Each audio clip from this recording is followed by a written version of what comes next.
Annie Grace, and I'm answering readers' questions. And today I have a question from Kelly. Kelly says, I was mainly a binge drinker, maybe a glass or two of wine during the week, but really saving up for a blackout on the weekends. My usual pattern was 10, 15 drinks on a Saturday night, huge regret on Sunday, then no drinks till Wednesday, a few glasses of wine Thursday, Friday, and repeat. As someone who didn't drink every day, will I still experience all the amazing effects of sobriety as you have described? Well, first of all, Kelly, I just want to say, like, everybody's journey is completely and totally different. So obviously that there are lots and lots of different things to consider. So I want to talk about two primary things that really contribute to some of what I would call, and you would call, the amazing effects of sobriety and living alcohol-free.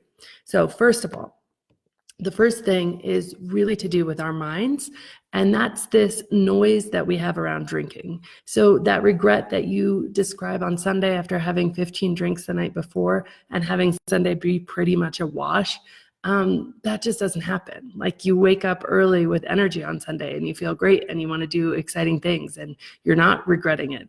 And then when you are like counting down the days, Thursday, Friday, okay, great, I'm going to blow out on Saturday, I can't wait.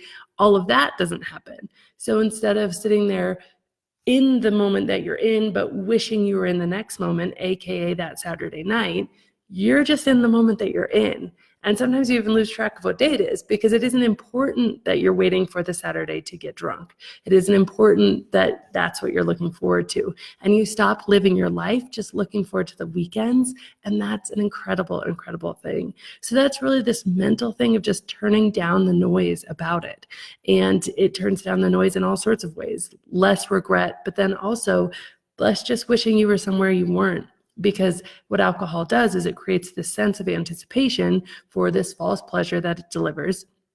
And so we live in that state of anticipation, but it's false anticipation, because what it does is really distract us from the moments that we're in and that are to be enjoyed anyway.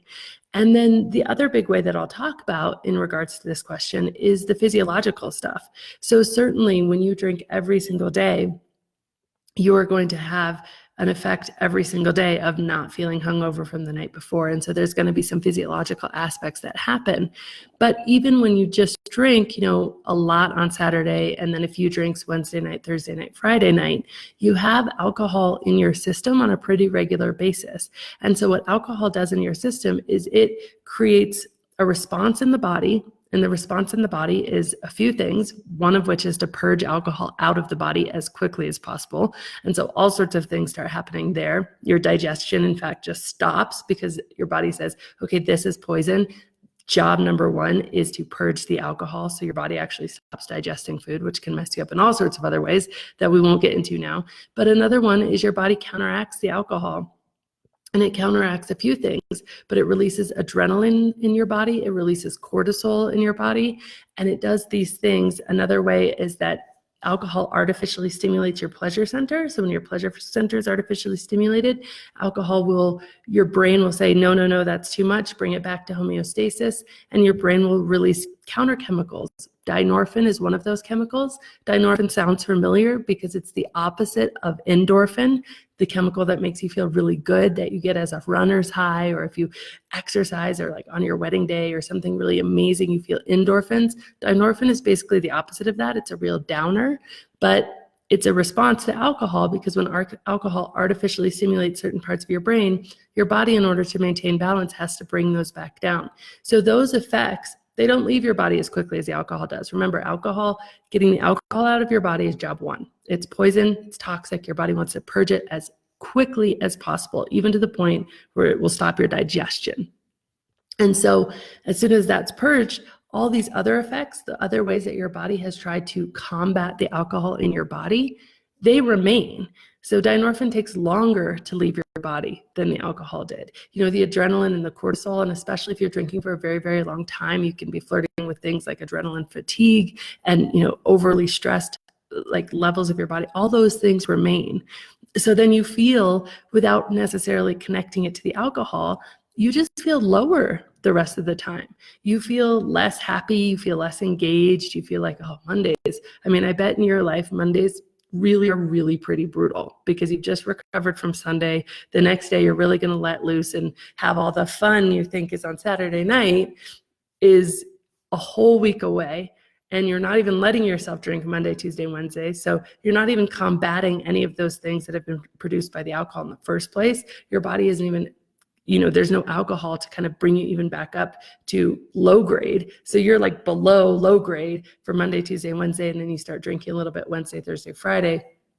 And that alcohol, the thing is about it is it masks itself as feeling good just because it's ending the low that it created. So alcohol, you drink 15 drinks Saturday night, it creates this massive low on Sunday. And that's really obvious because you feel miserable, you feel anxious, you are full of regret, you feel hungover. So you're like, okay, so Sunday it created a low. What you don't realize is that Monday, you still have a low. Tuesday, you still have a low.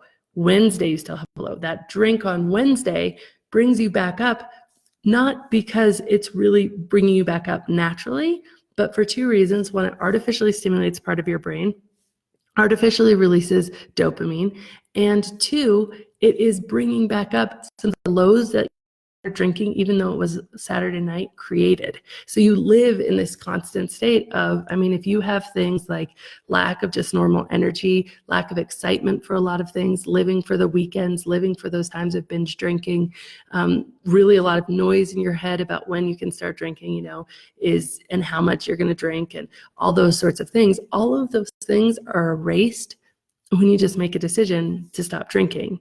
And the beauty of that is that when all of those things are erased, it's like this whole new world is opened up. So it doesn't necessarily matter if you drink one week or if you drink every single day.